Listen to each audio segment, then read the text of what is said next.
Joining me today is a consumer reporter, a former host on ABC's 2020 and on Fox Business Network, a 19-time Emmy winner, and now a host on Reason TV, as well as a decent fella. John Stossel, finally. Welcome to the Rubin Report. Finally, good to be here. I'm really glad to have you because I put in decent fella in the intro there because I've been watching you for probably 30 some odd years. On Friday nights when I was growing up, my family would all watch 2020 together, and you would come on there and you'd be, going to all these businesses or talking to government regulators or all this stuff. And more than anything else, as just a kid watching this stuff, just learning about ideas, you always struck me as just very decent. Are you a decent guy? I think I'm a decent guy. You can't be a total asshole and succeed on TV. You can't? Because I'm pretty sure there's plenty of those. But yeah, it's true. I mean, Bill O'Reilly's kind of an asshole and he succeeds. But on 2020, it just felt that would not have worked. Is that decency? When I talk to libertarians now, I was just telling you a little bit before we started a little bit about my own political evolution. When I go to schools now and I talk to all these libertarian groups and I'm invited to all these places and the Students for Liberty and all this stuff, I find that the libertarian crew, as a general rule, is just very decent. Like, it's really people who don't seem to want to get in your way. They just want to live their life. How embedded in you was that always? Were you always that way? No, I don't even know for sure that I'm that way now. I'm an angry guy. I'm angry at when I was a consumer reporter, I was pissed off at those businesses that were ripping people off. I wanted to humiliate them and jail them, which I couldn't do, but I could humiliate them on TV. And now I'm angry at the big government people. But to present something on 2020 and make this more accessible, I had to tone that down. Yeah, so I guess that's... Most people are decent, aren't they? I hate politicians, but most I've met are basically decent people. Yeah, I agree. I do think most people are decent. I think most people are live and let live. I guess you're making an interesting distinction there. It's sort of like you were angry about these issues, but the persona that you have, I suppose, created, or the person that we know, the John Stossel that we know, is kind of a decent fella, as opposed to just because everyone else on cable news is just yelling all day long. Yeah, I never could get into the yelling. And I never really fit in that well in those Fox talk shows once I went to Fox. Yeah. So tell me a little bit about your own political evolution, because you weren't always quite a libertarian, right? No, not at all. I was a garden variety leftist, and I graduated from Princeton. My professors explained that we now know what works and we know how to lift people out of poverty. We just need these programs. It's inexcusable in this rich country that some people are still poor, and we have welfare. We're going to fix it this way. Then I became a reporter by accident and started in Portland, Oregon. And I'm a stutterer, so I didn't want to be on the beat with everybody else shouting questions at politicians because I thought I might humiliate myself. And I looked around for, well, what else could I cover? So I became a consumer reporter, which, if you think about it, includes most of life, more than politics, the weather, and crime, which was just about all they covered then. Mm-hmm. Science, psychology, business, medicine, all kinds of things. And in doing that, I won 19 Emmy Awards bashing businesses that cheated people. Mm-hmm. I turned out to be good at that. And I gradually saw that the regulations that consumer reporters were calling for all the time didn't work. First of all, watching the poverty programs fail in Portland was one step. One story we did was on the consumer front, to take a TV set that had a loose part to about 20 different repair shops. Mm-hmm. And 18 would say, oh, just loose part, shove the thing in, fine, bye, no charge. Two would say, oh, I'm going to have to keep this over the weekend. When we came back, they charged a lot of money. And I would say, well, why would you cheat me when it just had a large, why would you say this when it just had a loose part? Oh, I never said that. Oh, yeah, well, watch this. So we play the video. And it was great television. And Yeah. politicians would call the station and say, that's good, we're going to pass a law. And young John Stossel was all excited. These politicians are paying attention to me. And I got the law passed. And in Oregon, they did pass they did create a Department of Consumer Affairs, partly because of this reporting. And it felt great to me. But then I stayed on the consumer affairs beat. And I noticed later, these regulations didn't make any difference. We do other tests, and most people were honest, and a few would cheat us. So what was the Department of Consumer Affairs doing? Well, they were licensing repair shops. Mm-hmm. That sounds good to people. We license drivers, we license dogs. But what it really meant was there's a big room where bureaucrats sit around, fill out forms, and people who are savvy go get their licenses, and it raises the price a fraction. Other people have to pay lawyers because you can't understand all the stuff. Mm-hmm. The people who want to move up in life, maybe immigrants, maybe people here illegally, they don't dare go to the licensing department. They then work in the black market, and that creates its own problems.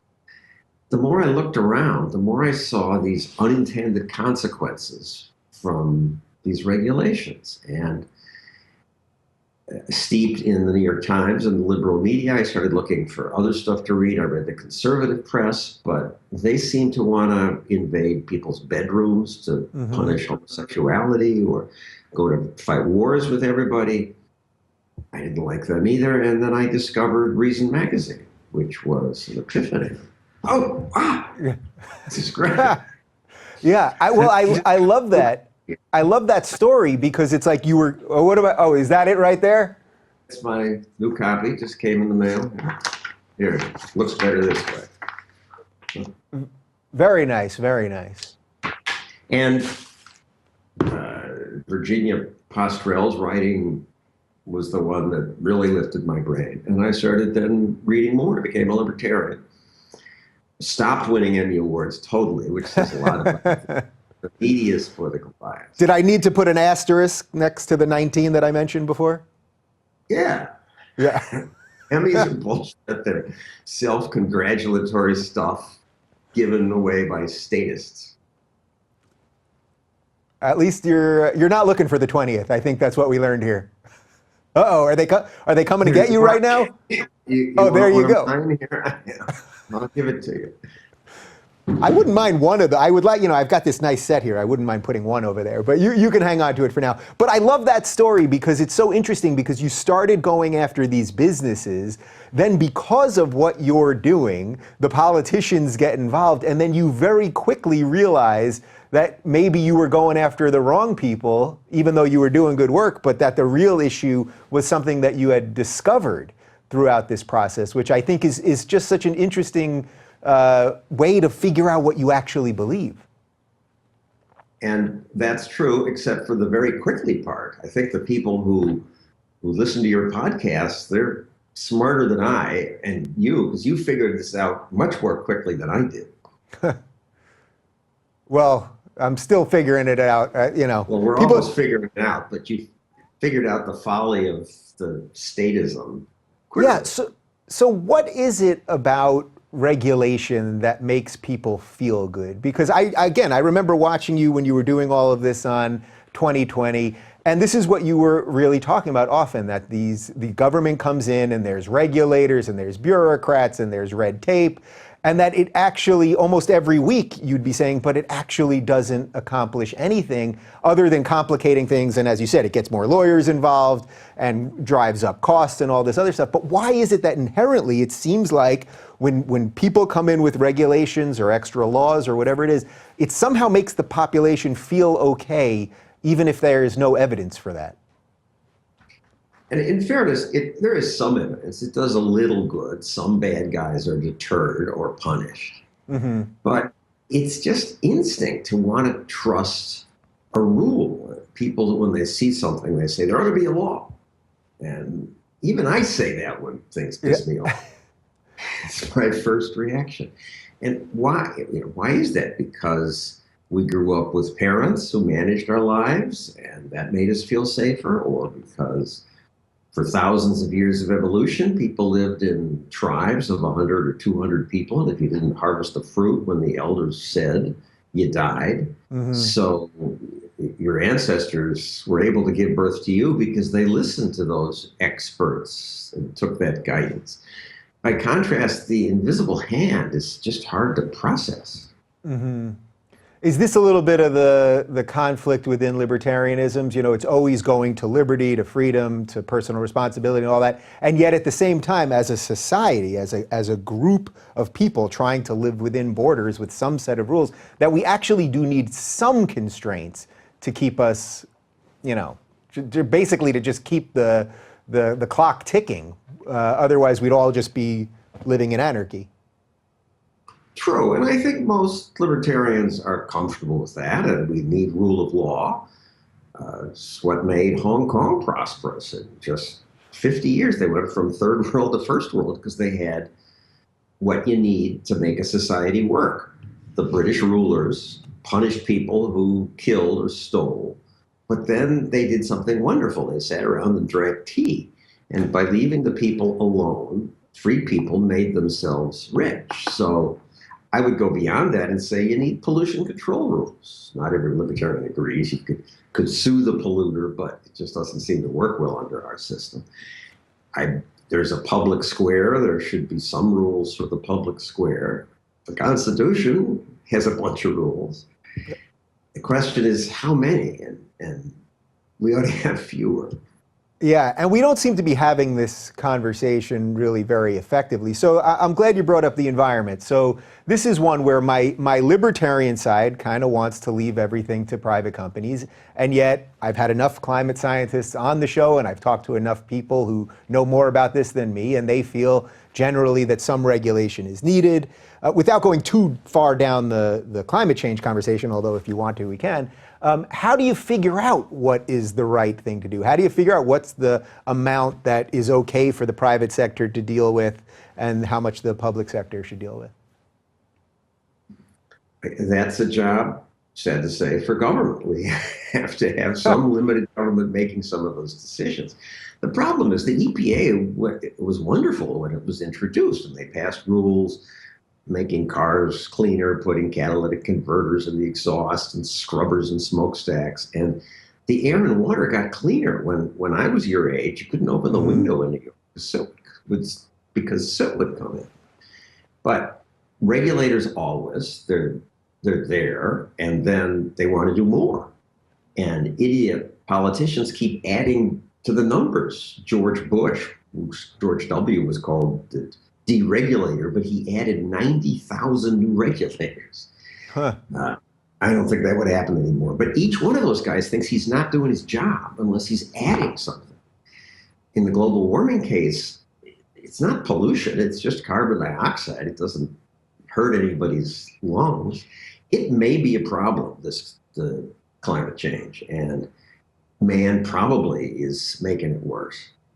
But there's nothing we can do about it now. So it's not a time for government action because all the stuff we're doing now is pointless and might make a fraction of a degree difference. So let's wait until we have the science where we really might do something. Yeah, so what would you say to the people that just say, well, the science is totally settled? Because this is one of the ones where I'm happy to have the conversation either way, and I've had people on both sides of this come on. But people get very defensive over this topic. Even if you were just to say, even if you said the science was settled right now, but said I still want less government involvement, I don't think it's something the government could handle, there would still be just like a tremendous amount of anger over a comment like that. My answer is when you say the science is settled, well, settled about which part? There are 4 parts to it. Climate changes? Yeah, I'm not a climate change denier. Climate changes. It's been warming since the Little Ice Age. Is it going to be, number 2, does man contribute? There, it's not 98% that agree, but most agree. The far left says it's all man's fault, but that's ridiculous because it was warming long before man. But man contributes. Is it a crisis? Then that's an argument. Then there's no unanimity there. Malaria, is that a crisis? A million dead every year? Dysentery? We got real crises in the world. And America's going broke, won't be able to pay for old geezers like me. Those are crises. But fourth, is there anything we can do about it?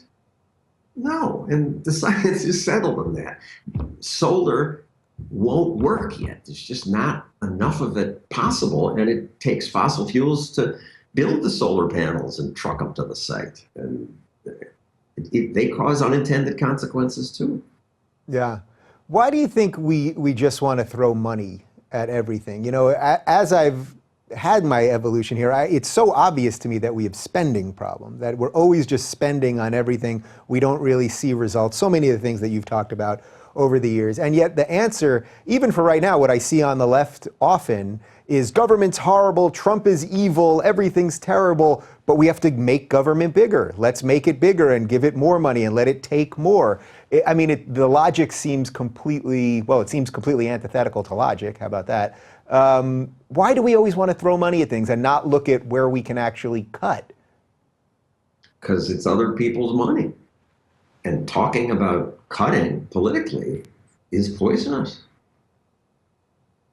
So is there any resolution on that? I mean, if all these politicians just want to get in, and as you said earlier, they want to do something, they feel like they have to do something, then really it's almost an unwinnable, and you know, they're running for re-election the day they get elected in the first place. So we're really in sort of a toxic mess because of the political machine, right? Totally. And no kid goes to the state capitol to meet his legislators and asks, what laws have you repealed? It's all of our instinct says you got to do more. And I don't know how it will end. I don't think it's going to end well. Why did Germany and Japan prosper economically so much in the 50s and 60s? Because we bombed them to smithereens during World War II, got rid of all their layers of rules and their guilds. They started over economically, and that made it much easier to prosper. But now we can't even get rid of farm subsidies and corporate welfare like that. Yeah, where do you think Trump falls on all this stuff? I mean, I think generally the libertarians kind of like, it seems like he's cutting some regulation, or at least he said he's going to, you know, what was it, for every one that we pass, we have to cut 3 or something like that? Or was it 2? Okay, I was giving him a little, yeah. So who knows if that's even true, but generally there's the idea within what we think of him that he wants to cut some of the regulation, scale back government a little bit, lower taxes, things like that. And yet there's also this other part of him that I think most people agree, there's absolutely an authoritarian side, you know, all the trade stuff. What do you think his ideology even is related to all of this? I have no clue. Even if he does have one. Sure, he'd be the first to say, there ought to be a law, and I'll fix that. But the wonderful thing is the people he's appointed somehow, many of them are great, and they're people who really understand this. Some of them worked for reason. Now they're working in the Trump administration. And it's hard to dismantle these rules, and that statement, which is catchy, for every new rule, we got to repeal 2 old ones, or I call it the Stossel rule. I've been saying it for years. Even that won't work, because the regulators would just game it. They'll pass a big rule and they'll repeal 2 trivial things. But the people Trump's appointed, some of them get this, which I could have never dreamed would happen in the Hillary administration. So you're kind of hopeful then. I sense some hopefulness there. No. Yes, no, I don't know.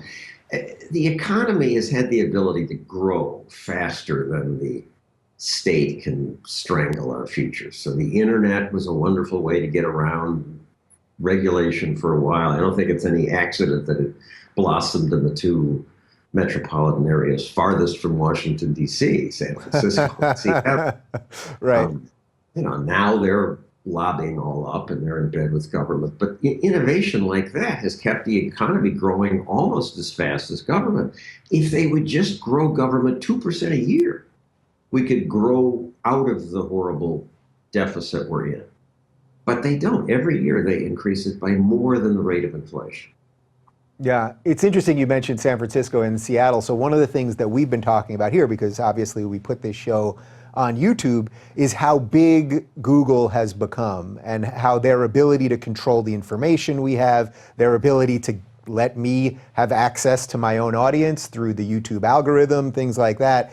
And I've been seeing lately that there's been a cry on the right for people that want to break Google up, treat it as a monopoly or as a public utility or something like that. Now, the libertarian part of me does not want that at all, the idea that the government would come in, even for a company that is as large as Google and all the problems that creates. Do you have any feelings on that one way or another as to whether Google is possibly too big because right now it's controlling virtually all of the information we get? I've shifted my thinking on that. My first libertarian reaction is people say, well, the one area you need government to keep business from getting too big is this monopoly power. But IBM was sued for 9 years because they were supposedly a monopoly. It's just a waste of money. And Microsoft was sued. New competitors, the barriers to entry are not what they once were. And if Google gets arrogant, Facebook gets arrogant, somebody else will step forward and punish them. And a friend of mine from college, John Taplin, wrote a book saying they're too big and they have too much power, and I poo-pooed it. But when Google fired this guy for James Damore, for saying obviously true things about differences between genders and having a reasonable proposal about it, it ticked me off. And I tried to switch off Google, go to Bing and not use it just as a personal statement. Yeah. And found it impossible. And as you watch them buy up the competitors, I would just hate to think that some bureaucrat is going to make the decision, but they conceivably could be a threat. Yeah, this is one where I'm still 50-50 on this. The idea of having the government come in and do it seems terrible to me. And the idea, this one seems much more dangerous actually to me than what IBM was doing 20 years ago and even what Microsoft was doing with Windows and all that. This one seems more dangerous because it's really the totality of our information. So yeah, we can all sort of do the Bing thing ourselves and make it all about the individual, which is what my default is. But I think there might be something a little extra pervasive here, but I don't have a settled answer on it. And none of us is forced to use Facebook or Google. Yeah, well, not yet anyway, but but we shall see. To me, that should have been the essential question that would have been, I thought, convinced the left. I met with one lefty. He says, why you guys are all going on about government power? Why not business power? Because government gets to use force and no business can. They have to invite us to use their products. That was an epiphany for me to really think about that. How much harm they can do if we can always say, no, we'll take our business elsewhere. So fundamentally, so fundamentally, you believe that competition itself is the great regulator, that ultimately, if we have an even playing field, at least on who can get in, that really will force companies, which of course they're going to try to maximize profits. And, I see all the time, a guy who I've loved for many years, every time they cut a regulation, Bill Maher will scream about how, well, their companies are going to start dumping in the water again. And it's like, well, actually, everyone has Twitter and Snapchat and Instagram now, and they'd be called out on it, and the public outcry would be so quick that I think it actually causes them to self-regulate a little bit more. Very true. Though in the case of your example, I would say Bill Maher's fans would say, yeah, but you're not out on the ship way out in the ocean when they're sneaking those pollutants in the water. That's why we need these rules. Right. But so what's the answer to that? Nobody's getting rid of the rules. We've got 1 million rules. All these current people are doing is saying this new one that the Obama administration wanted to add, we're not going to do that. There's not enough evidence that it brings more benefits than costs. But nobody's getting rid of the old rules. Yeah. Let's shift a little bit, just sort of talk about media in general, because as somebody that's been part of mainstream media for a long time, and now you're working with the Reason guys, so you're doing a little more of sort of what I'm doing with the online world. Do you sense as sort of succinctly or keenly as I sense that mainstream media is just absolutely crumbling right now, for better or worse? Crumbling is a bit much. People still go to the Wall Street Journal and the New York Times. They found ways to make enough people pay for the product or contribute, as you do. So they're mainstream. It's just nice that they have this competition. When I was at ABC, Bernard Goldberg's book came out, Bias, and it was not just a bestseller, a #1 bestseller, a huge bestseller, and it was right on about left-wing bias. And I would say to people at ABC, what did you think about it? And nobody had read it. Nobody was interested. It was this feeling, oh, we're just the reasonable people in the middle. And those weird conservatives, they're evil. Stossel, you're the only guy in the building with a point of view.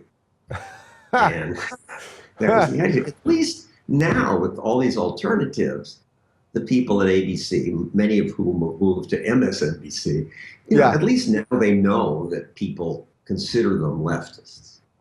That's an improvement. Right, I guess that's an improvement, but it's still pretty obvious that as a general rule, the media, it skews left, and now, there's some of us out here doing this. But I see the crumbling of it, even though, Wall Street Journal's doing fine. Times, I guess, they said their subscribership is as high as always. But that generally, especially for young people, they're just not consuming information in those ways anymore, regardless of what the political bent is. True, and I'm far from a young person, but because I play beach volleyball, I've become hooked on Facebook. And I do notice in my news feed, people are sending a lot of articles from The Atlantic, the Wall Street Journal, Reason, Forbes, mainstream media. So it's become part of the young people's Twitter and Facebook feeds. And as my own son, who works in social media, who talked me into leaving my show at Fox and doing this stuff on the web, says you don't need a network anymore because we have Facebook and this will reach more people. But the danger is the filter bubble, and the algorithms were so good at noticing if I listen to this one a second long, a fraction of a second longer, or I respond in a certain way, they'll give me more of that. So people get more intensely locked into their biases because they have a whole bunch of other people who share them. Yeah. Do you think that the algorithm itself should be sort of open source, that we should all understand what the algorithm is?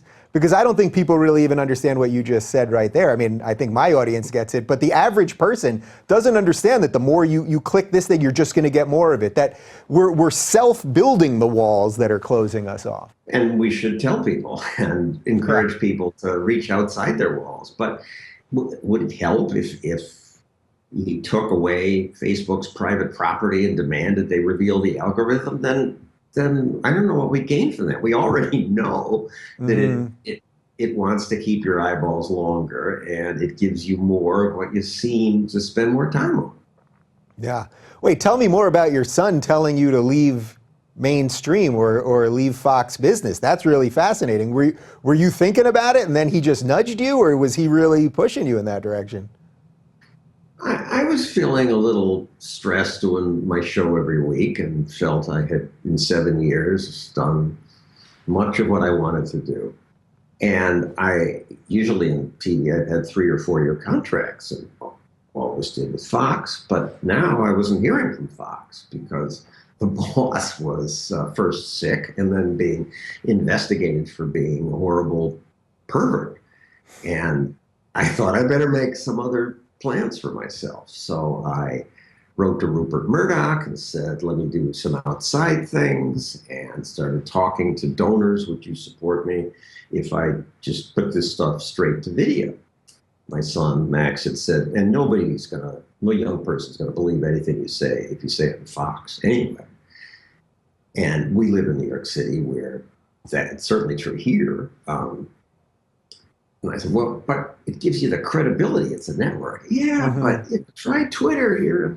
Now I do have 1 million Twitter followers. It is a way to, reach all 1 million, but it is a new way to reach people. Yeah. Do you miss And any of the network side of things? Do you miss any of, I'm sure, your studio at Fox Business was probably, grade A, top of the line, everything like that. Do you miss any of that? Just sort of, there's a certain comfort factor. it's a lot better than what we have here. That's a very impressive office. Nobody's putting down that office. Uh, I certainly don't miss ABC, where 2020 has just gotten stupid. It's just freak of the week. Anybody who wants news now goes to one of the cable networks. And I'm still working for Fox. I'm a contributor. So I found the right balance now. I don't have to do an hour-long show every week, and I get to craft the videos, which is my main skill. Yeah. What do you make of the way people talk about Fox all the time? Fox Business, I guess, gets it a little less. But the general, if you look at what the media and what celebrities and everyone that's yammering on Twitter all day long is always saying about Fox, because it's interesting. The only network that I really get invited onto is Fox, and I've done O'Reilly, and I've done Tucker and Greg Gutfeld, who I think are, especially Greg and Tucker, who I know pretty well, are good guys. But there's this just endless, relentless hate of Fox. Do you think any of it's warranted? What are your feelings, for as much as you can tell me? I mean, it is right wing, and if you hate the right, then you're going to hate them. They have, on occasion, gone, in my opinion, too far. I'm not going to give examples. I can't even think of examples at the moment to deserve it. But most of it is just because the left was never used to having any opposition, let alone an opposition that outrated them.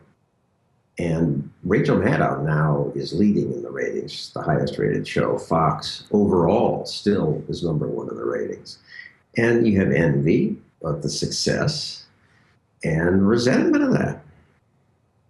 Yeah, you can't miss having to worry about ratings, right? Like, do you even think about clicks at this point, or you put your content out there, you're liked, and that a certain amount of people are watching? I mean, but that endless ratings chase must be just miserable. Miserable is too strong, but it does make you edgy. And when I took this job, I thought, gosh, now I can just work with smart people at think tanks and put out a better video than they would have, because a lot of the movement's videos suck. And they'll be better. It doesn't matter how many people watch, and I won't worry about that. But no, I'm totally checking the number of clicks. Yeah. I'm addicted to it. I want success, and success is measured that way. Yeah. I want success too, but I try not to get too caught in the clicks, because I find you start going crazy. You can watch live tickers, and it's just not a sensible thing to be doing. Let's talk a little bit about the libertarians as a political entity. I've had Gary Johnson on the show. I've spent some time with him privately. I thought he was a very decent guy. I voted for him despite some very public flubs on things. The party itself seems like just an absolute disaster. I've had libertarians on here that agree with me on that, and some that disagree with me on that. What do you think? I wouldn't say absolute disaster, but it has a lot of fringe people who give libertarians a bad name. And I agree with you about Johnson, a very decent guy. He wasn't the best political talker. But when you say that you voted for him, as I did too, in spite of the flubs, some of the flubs were unfair. And I want to point out that the Aleppo one, I would have done the same thing.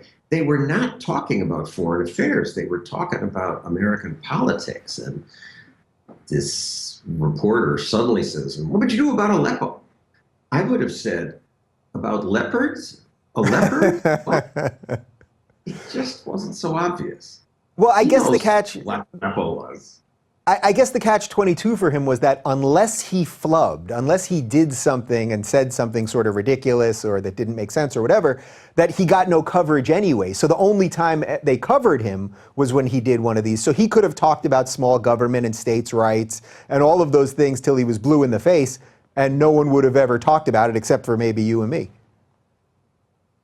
Possibly, except nobody likes the existing candidates. And the cable networks were giving him a shot here and there.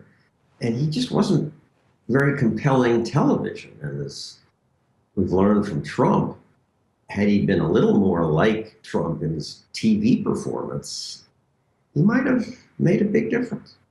Yeah. Is there I don't anyone? know how you do that, or I don't think he could have. And I can't even name somebody who I think would be great at it. But if someone someday is, Well, that maybe. was my next question. I mean, why isn't there someone? It seems to me that the principles of limited government, of personal responsibility, of individual liberty, these are basic principles that I think actually most people believe in, and yet somehow the branding of them or something just hasn't bubbled up to the mainstream. So we don't get candidates that really sell these things well. Even a guy like Rand Paul, who I basically like, I think there were so many opportunities where he could have really staked out his libertarianism that because he's a Republican, he either couldn't or was unwilling to do. And I find that very disappointing. Me too. And he came across as a little sour and not that great about celebrating the benefits of freedom. I think our movement has too many nerdy white guys. I think that's my fantasy is going to come from a Latino woman. And the normal resistance of viewing all of us as fat cats will be somewhat broken down then. And if she can explain it well, it's not a male supremacy field, as it looks like when you go to a Libertarian Party event often. But I don't know what it'll take. My wife is a garden variety liberal, and I've been hawking her for 33 years now. And every time a new problem comes out in her beloved New York Times, she'll say to me, "What about this? Your libertarianism is expressing this." Instinctively, this is hard for people, especially non-nerdy men. You know, it's interesting because I suspect if we went into it that you're probably no fan of identity politics and so much, obviously, of what the left is about these days. And yet at the same time, you're saying maybe it would take a Latina woman. Now, I know you'd be judging her as an individual and by her own thoughts that you would either agree with or not. But it's one of those cases where you almost have to use identity politics against them in an odd way. Sadly. Yeah, it's a damn shame, but I guess that's kind of where we're at. Wait, let's talk about your wife a little bit more, because I think that's interesting. There used to be, in my family, I grew up, my dad leaned a little more right, my mom leaned a little more left, and my extended family, we would argue over politics, scream at each other over the dinner table, and then we were all totally fine after. We don't see that much these days. I get emails probably every week at this point of people that are defriending their brother on Facebook. I've gotten emails about people that are getting divorced over politics. What do you think's the trick to being able to stay married for 30 years as a libertarian and a liberal? How'd you do it? I got marriage counseling. That helped. It's tough. I admit, as I grow older, ideas about governance become more important in my life. And to have a partner who is not cheering me on is difficult. So we have to talk about it and agree not to have that dominate our whole life. But I'm not very good at preserving these friendships. I want to get in there and convert them. And because I do this for a living, I tend to have more information. And I say, look, here's why your program hasn't worked. And I don't know why you keep pushing it. And it just pisses people off rather than convinces them. Yeah, we seem to be afraid to have those conversations, right? I mean, it's hard just to get people to, I agree to disagree. Okay, all right, let's move on. There's 350 million of us. We're going to be okay. But yet that concept seems to be slipping away really fast. People want affirmation. They don't want conflict. They don't want to have to think too hard. What's the best argument your wife's put in front of you when you get into one of these and you're talking about regulation or something, or she throws the New York Times in front of you and says, "See, we have to do something about this." Does she ever move you in any way that has surprised you? No, but her best argument is basically your welfare state. You want to abolish the welfare state, and maybe someday people will stop being so dependent and they'll learn to take care of themselves. But in the meantime, look at all the suffering this would cause. Mm-hmm. And I try to say private charities will step in. You don't know that. And they won't do it right away. And they won't do it for the unpopular people. And those are valid arguments. I just think in the long run, the vast majority of people would be doing better with less welfare state. Yeah. So how do you figure out where that less ends? Because I think a lot of my audiences will be with you on that concept. I believe in some social safety net, not what we've got right now. It's obvious, just all the evidence shows that it's not working. It's actually keeping people at a certain level of poverty. How do you figure out what the right amount or what right way there is to help people that need it the most? Beats me, but it should be small enough that the private sector can compete with it and offer alternatives. At least after this hurricane, the current FEMA didn't tell volunteers, no, we don't want your water, it hasn't been approved, and send them away. If they can't ban the competition, that would be good. But during the Depression, when there was no welfare state like there is now, 25% of the country was out of work. Already America was much poorer than it is now. Mm-hmm. And yet, with a few exceptions, nobody starved. People stepped up. There were these mutual aid societies that helped other people, and they were racist. They were blacks helping blacks, Koreans helping Koreans, whites, whites, so forth. But they would meet and listen to the pleas of woe, and they better know who needed help, financial help, or a kick in the ass. And they did a better job. Once the welfare state was created, most of those went out of business because rationally you say, oh, well, it's not my job anymore. And there's this big government, other people's money coming through, and that'll fix it. And so they're gone. But they would come back. Right. So in a weird way, this leftist ideology really, it's very dismissive of what I think we actually are as people. I fundamentally believe that people are good, that people want to help not only themselves, but their families and their communities. And it's almost as if the leftist ideology is really saying, no, if the government won't do it for you, you're just going to be left to your own devices and you're going to be evil and selfish. I just don't think that's true. Perhaps what your wife's saying, there may be a period of time if we got rid of all this stuff, that there would be a problem before the private companies or private people stepped in. But I do think people would do more if they were given less. I agree. Certainly most people. Some people are selfish shits. They wouldn't do anything for other people. But you don't need all the people. You just need a few of the billionaires and 25% of the rest of the people. And I think we get that. Most of us want to help other people. Yeah. Where do you stand on universal basic income? I don't know that I've heard you talk about it specifically, but I've heard some interesting libertarian arguments on it. I first heard about it from Charles Murray's book, and I love Charles Murray, and his book, In Pursuit of Happiness and Good Government, really lifted my brain. So I want to believe his ideas. But no, I don't get it. If you give someone the $14,000 or whatever it is, and the guy who snorts it up his nose, is society, is the government in that town going to just say, okay, you're not getting any more. We're not going to spend money on a program to help you. We're just going to lock you up and spend all that money to do that. No, I think we'd get the guaranteed income plus the welfare state again. So basically it's that there would be no ending, which is really where we're at right now. There's no end point where, all right, this is the stop point, and after that we don't do anything. But even after that, they'd always want more. There would always be politicians going, well, now we still have to do this. So really you're just compounding the problem. I believe so. I mean, it certainly would work for some, but then other people would say, hey, I can get my $14,000 and welfare and Section 8 housing voucher. What do you say to, we'll just knock out a couple issues in a row here. $15 minimum wage, they passed it up in Seattle. I was in Seattle a couple months ago. I mentioned this on the show a few weeks ago.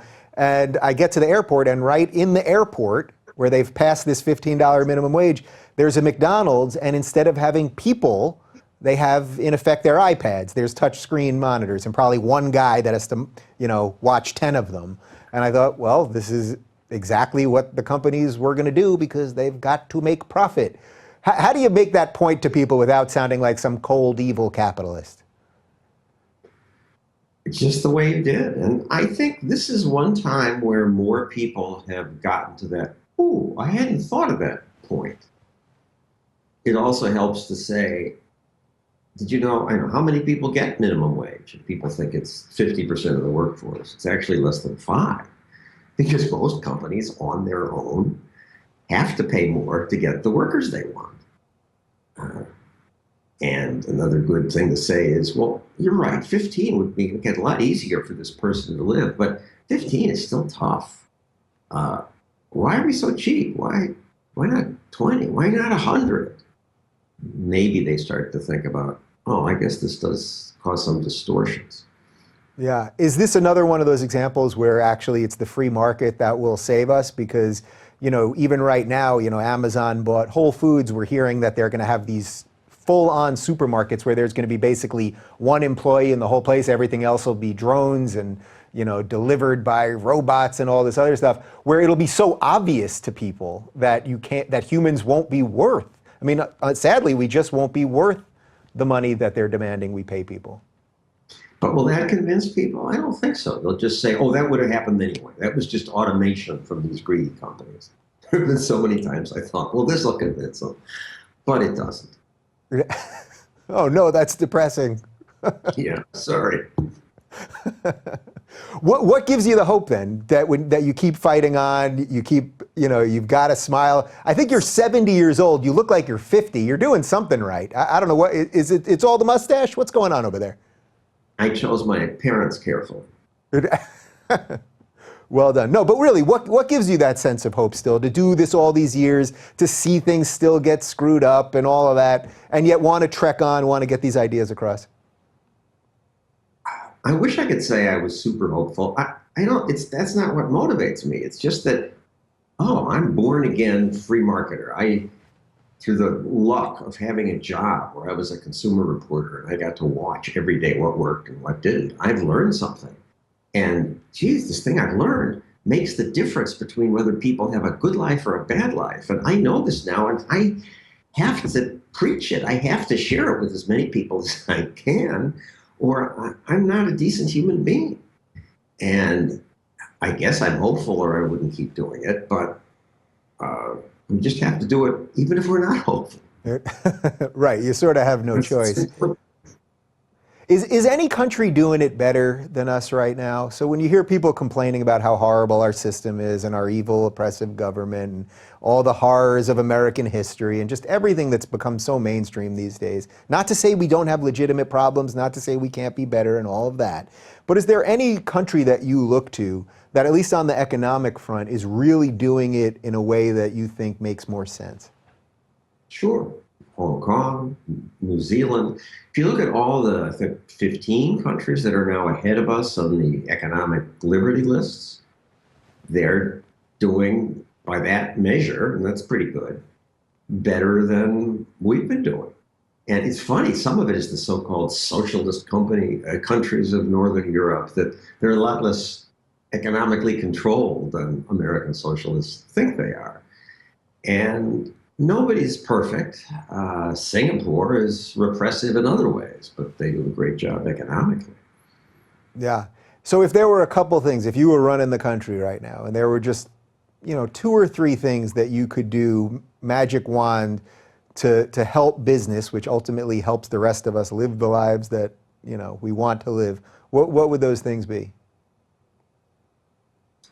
Repeal 2 laws for every new one. Repeal 10 laws for every new one you pass. Simplify the tax system, even if it raises as much revenue, though I would get rid of whole departments so it wouldn't have to. But the idea that we're spending so much time just trying to fill it out or understand it or game the system is horribly destructive. end the drug war, cut all the departments that Cato lists in downsizegovernment.org, and have a smaller, manageable government that just enforced environmental rules and some public safety rules. Where are you on the tax thing? Are you a no taxation guy? Are you a flat tax guy? I'm not sure. A simple tax guy. Tax cuts, when you don't cut spending, don't do anything. It's the spending. The spending has to be taken from somebody. So this current Republican plan is not impressive. So what would be a fair way? Do you believe in any sort of progressive tax? Sure, yeah. 15% should be simple. Poor people should be exempt. Rich people should pay 15. And that's progressive because you don't pay it until you get to a certain level of income.